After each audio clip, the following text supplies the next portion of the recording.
Selamat datang kembali. Kita hari ini mau coba bedah lagi nih bab 13 dari bukunya Carl Sagan, The Demon Haunted World. Judulnya juga agak gimana gitu ya, terobsesi dengan realitas. Iya, Obsessed with Reality. Judul yang kuat. Kuat banget. Jadi intinya Sagan kayaknya mau nanya kenapa sih kita ini kok gampang banget ya kepincut sama cerita-cerita yang fantastis dan kenapa penting banget buat kita tetap berpijak pada kenyataan. Gitu kan ya? Betul. Kenapa kekeh sama realitas itu penting, meskipun kadang realitas itu ya nggak seru atau malah nyakitin. Sumber kita ya dari bab itu sendiri, kutipan-kutipannya. Siap. Mari kita dalami. Sip. Tapi perlu diingat juga ya, bab ini tuh bagian dari misi Sagan yang lebih luas. Dia pengen kita semua punya semacam toolkit buat mikir kritis. Toolkit buat apa tuh? Buat ngadepin yang dia sebut pseudoscience. Itu loh klaim-klaim yang kedengarannya ilmiah, pakai istilah keren, tapi buktinya nggak ada atau metodenya ngawur. Oke, paham. Nah, di bab ini, Sagan nunjukin ada pergulatan terus-menerus dalam diri kita. Antara ya pengennya percaya yang ajaib-ajaib, sama keharusan buat lihat dunia apa adanya. Harapan lawan realitas gitulah. Menarik. Nah, Sagan langsung mulai dengan kasus yang, wah ini gila sih. Si Carlos ini katanya roh kuno ribuan tahun masuk ke badan pemuda Jose Luis Alvarez. Iya, kasus Carlos ini memang dipakai Sagan sebagai contoh pembuka yang kuat banget. Dan klaimnya nggak main-main loh. Ada bukti foto rongsen katanya, nunjukin perubahan fisik. Terus diliput media gede, didukung selebritis kayak Shirley MacLaine. Seminar-seminarnya penuh terus. Betul, semuanya itu dirancang supaya kelihatan sahih banget, sangat meyakinkan. Detailnya ada di bukunya ya, sekitar halaman 212-214 itu. Kelihatan meyakinkan banget ya. Iya, dan ini kan langsung kena ke inti keinginan manusia. Kita kan selalu cari jawaban, cari makna, apalagi yang spiritual sifatnya. Nah, kalau ada klaim yang disajikan dengan PD, pakai bukti yang kayak ilmiah gitu, kayak rongsen itu, ya udah. Kemampuan kritis kita bisa langsung lumpuh gitu aja. Gampang banget ya kita terbuai. Gampang. Sagan sendiri ngutip Benjamin Franklin kan, di halaman 215, soal gimana obat mujarab tuh silih berganti. Dulu dipuja, terus dilupain. Intinya, kasus Carlos ini bukan cuma cerita aneh. Tapi contoh nyata ya. Contoh nyata, gimana presentasi yang keren, yang mainin emosi dan kelihatan kredibel, itu bisa ngebajak logika kita. Ini terjadi terus kok sepanjang sejarah. Oke. Nah, buat ngimbangin cerita si Carlos ini, Sagan ngenalin tokoh lain, James Randi, The Amazing Randi. Randy, sosok yang luar biasa memang. Unik ya, dia itu pesulap profesional, Sagan nyebutnya conjurer. Justru karena dia jago bikin ilusi, dia jadi ahli ngebongkar trik orang lain. Tepat sekali. Keahliannya itu jadi senjata dia. Misinya jelas, bongkar penipuan. Terutama yang ngaku-ngaku paranormal atau penyembuh iman gitu. Yang seringkali korbannya orang-orang yang lagi susah ya. Itu dia, orang-orang yang rentan. Makanya Randy sampai dijuluki terobsesi dengan realitas. Pas banget sama judul babnya. Kenapa dia sampai segitunya ya? Apa motivasinya? Nah, Sagan jelasin di halaman 217, motivasi Randy itu bukan iseng. Dia itu gimana ya? Marah secara moral. Marah? Popov ini kan kelihatannya sakti banget. Bisa tahu penyakit, masalah pribadi orang di jemaatnya gitu aja. Ajaib. Terus gimana Randy bongkarnya? Ternyata, si Popov ini dapat info lewat earpiece kecil di telinganya. Serius? Dapat info dari siapa? Dari istrinya. Istrinya di belakang panggung ngasih info yang udah dikumpulin sebelumnya tentang jemaat. Astaga. Jadi cuma trik teknologi biasa aja ya? Dipakai buat nipu orang yang mungkin lagi putus asa banget cari kesembuhan. Persis. Dan ini nunjukin banget betapa rentannya kita kalau lagi kepepet atau penuh harapan. Orang kalau udah putus asa kan cenderung lebih gampang nerima janji-janji, biarpun gak masuk akal. Pengen percaya aja gitu ya? Iya, pengen percaya. Nah, celah ini yang dimanfaatin penipu. Kemarahan Randy ya karena eksploitasi kerentanan ini. Paham. Nah, dari penipuan yang disengaja kayak Popov Sagan, terus geser ke fenomena lain yang lebih rumit tapi nyata. efek placebo.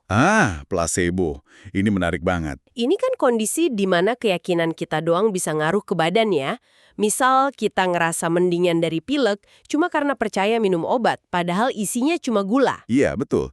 Sagan kasih contoh bagus tuh. Obat mual buat kemoterapi, ondansetron, itu efektif 96%. Tinggi banget. Tinggi ya? Tapi placebo, pil gula yang bentuknya sama persis, itu masih efektif 10%. Cuma modal yakin doang, ada efek fisiknya. 10% itu lumayan loh. Lumayan. Secara ilmiah, kemungkinan ini terjadi karena keyakinan itu micu otak ngeluarin endorfin, semacam pereda nyeri alami tubuh kita. Oh, jadi ada penjelasan biologisnya ya? Ada. Ini fakta medis. Tapi, ini penting. Ini beda banget sama klaim penyembuhan gaib atau spiritual. Bedanya di mana? Placebo itu mekanisme alami tubuh yang dipicu keyakinan, bukan kekuatan dari luar. Sagan kasih contoh sejarah lagi. King's Evil atau Scrofula di Inggris, semacam TBC kelenjar gitu. Yang katanya bisa sembuh disentuh raja itu? Nah, itu dia. Ratusan tahun orang percaya itu. Praktek ini awet banget. Kenapa? Ya kemungkinan besar campuran antara efek placebo, ada yang sembuh sendiri secara alami, atau mungkin salah diagnosis dari awal. Jadi bukan karena rajanya sakti ya? Kemungkinan besar bukan. Intinya, keyakinan bisa memicu efek fisik, tapi itu bukan sihir. Dan ada bahaya lain yang Sagan soroti juga. Apa tuh? Kalau orang yang berobat pakai iman, terus gagal sembuh, mereka bisa malah nyalahin diri sendiri. Dianggapnya kurang percaya, gitu. Kan kasihan. Wah, iya juga ya. Bisa jadi beban mental tambahan. Ini makin dalam nih pembahasannya. Ternyata pikiran nggak cuma ngaruh ke rasa sakit, tapi bisa beneran memicu gejala fisik. Fenomena psikogenik katanya. Betul, psikogenik. Contohnya, ada orang bisa kena ruam gatal, dermatitis kontak, cuma karena percaya habis nyentuh tanaman beracun. Padahal nggak nyentuh sama sekali. Serius? Sampai segitunya? Iya. Atau contoh sejarah lagi, penampakan Bunda Maria di abad pertengahan. Kan sering ada laporan orang lumpuh jadi sembuh. Analisis Sagan nunjukin kemungkinan besar lumpuhnya itu ya psikogenik. Dipicu masalah psikologis, bukan fisik. Iya. Dan penyembuhannya seringnya terjadi ke orang yang dari awal memang udah punya iman yang kuat banget. Jadi ada koneksi kuat antara kondisi mental dan manifestasi fisik. Luar biasa ya. Ada contoh lain lagi nggak? Ada. Sagan kutip beberapa studi menarik lagi. Misal, studi di komunitas Tionghoa di Amerika pas festival panen bulan. Angka kematian itu turun drastis sebelum festival, terus naik lagi sesudahnya. Kok bisa gitu? Terutama pada wanita lansia, yang biasanya punya peran penting di ritual itu. Seolah-olah mereka bertahan demi festival. Pola mirip juga ditemuin di pria Yahudi pas Paskah. Wow. Terus ada lagi studi yang agak kontroversial dari Stanford. Pasien kanker payudara metastatik yang ikut kelompok dukungan psikologis intensif itu rata-rata hidup 18 bulan lebih lama dibanding yang nggak ikut. 18 bulan itu signifikan loh. Signifikan. Semua ini nunjukin kalau kondisi mental kita memang punya pengaruh ke tubuh. Mungkin lewat hormon stres kayak kortisol yang bisa nekan sistem imun. Jadi, stres berkurang, imun membaik gitu ya? Mungkin begitu mekanismenya.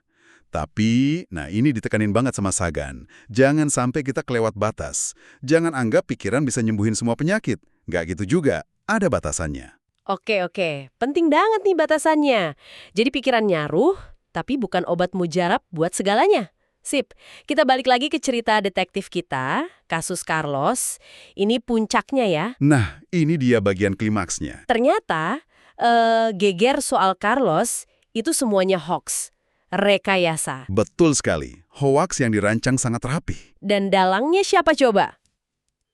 James Randi. Si Randy lagi. Tujuannya buat acara investigasi TV di Australia, 60 Minutes. Jose Luis Alvarez itu ternyata aktor, nama aslinya Jose Alvarez. Manajernya palsu, dokumen bukti kayak ronsen, klipping koran, semuanya palsu. Direkayasa semua. Penampilan publiknya juga diatur banget, biar media tertarik. Gila, niat banget ya si Randy. Terus gimana reaksi media pas tahu dibohongin? Penting banget menurut Sagan. Reaksi media Australia itu, campur aduk. Banyak yang tadinya semangat banget ngeliput Carlos, begitu tahu itu hoaks, mereka marah besar. Marah ke Randi? Marah ke Randi, merasa mereka yang jadi korban penipuan. Bukannya introspeksi, malah kebanyakan defensif. Nggak mau ngaku salah gitu ya? Susah. Pesan utama Randi kan sebenarnya mau nunjukin, hey, lihat nih, betapa gampangnya media dan publik itu dikadelin sama cerita fantastis yang dikemas bagus. Tapi pesan itu kayaknya nggak nyampe ke banyak media. Malah ada yang nyalahin Randi karena merekayasa berita ya. Iya, ada kritik gitu. Padahal poin Randi justru sebaliknya. Dia mau nunjukin betapa rendahnya standar verifikasi fakta media kalau udah ketemu cerita yang menjual. Sedikit banget media yang mau ngaku, oke, kita kemarin lalai. Kenapa ya media yang harusnya jadi penjaga gawang informasi, kok kayaknya susah banget ngakuin kelemahan mereka dalam verifikasi? Mungkin ya, campur-campur. Ada tekanan waktu, pengen dapat berita eksklusif yang heboh. Terus mungkin juga gengsi institusi buat ngakuin sistemnya bisa dijebol. Jadi kasus Carlos ini bukan cuma soal satu hoax ya? Bukan cuma itu. Bagi Sagan dan Randi, ini jadi studi kasus. Studi kasus tentang rapuhnya standar pembuktian kita kalau dihadapkan sama cerita yang menarik, emosi, dan kelihatan kredibel. Pelajaran penting nih, skeptisisme itu justru perlu di tempat yang kita anggap paling terpercaya. Oke, jadi inti pelajaran dari hoax Carlos ini apa dong? Si Randi sama Alvarez ini nunjukin betapa gampangnya keyakinan kita dimainin ya. Apalagi kalau kita lagi ngerasa, rapuh, kesepian, atau haus pengen percaya sesuatu yang luar biasa. Betul. Dan Sagan nambahin poin penting lagi. Kalau aja hoax Carlos ini dibiarin jalan terus lebih lama, kemungkinan besar bakal muncul tuh laporan-laporan penyembuhan nyata. Loh, kok bisa? Kan hoax. Bukan karena kekuatan si Carlos, tapi murni karena efek placebo dari orang-orang yang udah terlanjur yakin banget sama dia. Ah, masuk akal. Jadi orang saking yakinnya, badannya bereaksi positif. Iya. Dan laporan penyembuhan ini pasti bakal makin bikin orang percaya kalau Carlos itu beneran sakti. Ilusinya makin kuat. Lingkaran setan jadinya ya? Persis. Ini mirip sama fenomena lain yang juga dibahas Sagan. Crop circles. Lingkaran tanaman misterius itu loh. Oh iya, yang katanya dibikin alien itu kan? Nah, padahal yang bikin udah ngaku. 2 orang iseng, Doug Bauer sama Dave Chorley. Udah didemoin cara bikinnya, ternyata simpel aja, pakai papan sama tali. Terus orang-orang percaya. Banyak yang udah terlanjur percaya itu bikinan alien atau kekuatan gaib, ya tetap aja nggak mau ubah keyakinan mereka. Ngotot gitu ya? Ngotot. Selalu ada aja alasannya. Oh, mungkin yang itu palsu, tapi gimana sama pola yang rumit banget itu? Atau gimana jelasin crop circle yang di negara lain? Ini nunjukin satu hal. Kalau keyakinan udah kuat nancep, bukti yang nyangkal itu seringkali mental. Dicari-cari aja celahnya buat tetap percaya ya? Iya. Orang bakal cari celah sekecil apapun buat mempertahankan apa yang ingin mereka percaya. Kuat banget bias konfirmasi ini. Oke, jadi di akhir bab ini Sagan kayaknya ngikat semuanya ya. Kemampuan buat mikir skeptis, buat selalu nanya, mana buktinya? Itu bukan sekedar hobi iseng buat bongkar trik sulap. Jauh lebih dari itu. Ini alat bertahan hidup yang penting banget buat masyarakat gitu ya. Penting banget. Krusial malah. Kepentingannya itu luas banget. Skeptisisme yang sehat itu ngelindungin kita semua, terutama yang paling gampang ditipu dari macam-macam penipuan. Finansial, kesehatan, macam-macam lah. Nggak cuma soal paranormal aja ya berarti? Enggak. Lebih luas lagi. Skeptisisme bantu kita ngenalin manipulasi, propaganda, dalam isu politik, sosial, ekonomi, bahkan agama. Sagan nutup bab ini dengan peringatan yang menurut saya cukup keras. Gimana tuh peringatannya? Dia bilang, membiarkan pemikiran yang ceroboh, angan-angan kosong, nyamar jadi fakta, itu bahaya. Gak bisa dianggap remeh. Pelan-pelan, itu bisa ngerusak fondasi masyarakat kita. Kan masyarakat kita bergantung pada kemampuan bedain mana benar, mana bohong. Jadi ini bukan soal jadi orang sinis ya? Bukan soal sinis. Tapi soal punya alat pertahanan, alat kritis. Di dunia yang banjir informasi kayak sekarang ini, wajib punya. Kalau kita tarik kesimpulan nih, dari bab 13 terobsesi dengan realitas ini, jelas banget ya, godaan buat percaya hal-hal luar biasa itu ya manusiawi banget. Kita semua punya itu.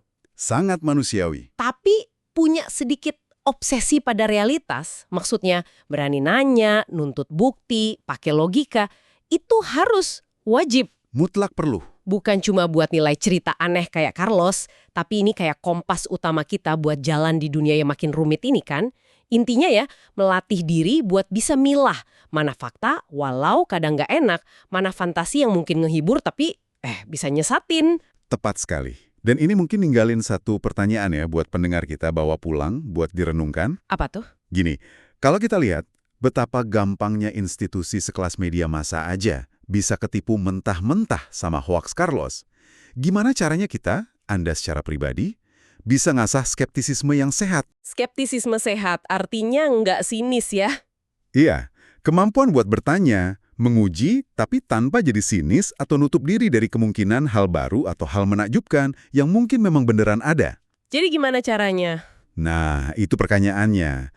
Dari sekian banyak alat di perangkat deteksi omong kosong atau baloney detection kit yang mungkin Anda punya, alat mana sih yang menurut Anda paling ampuh, paling berguna kalau Anda dengar klaim yang kedengarannya terlalu bagus atau mungkin terlalu aneh buat jadi kenyataan?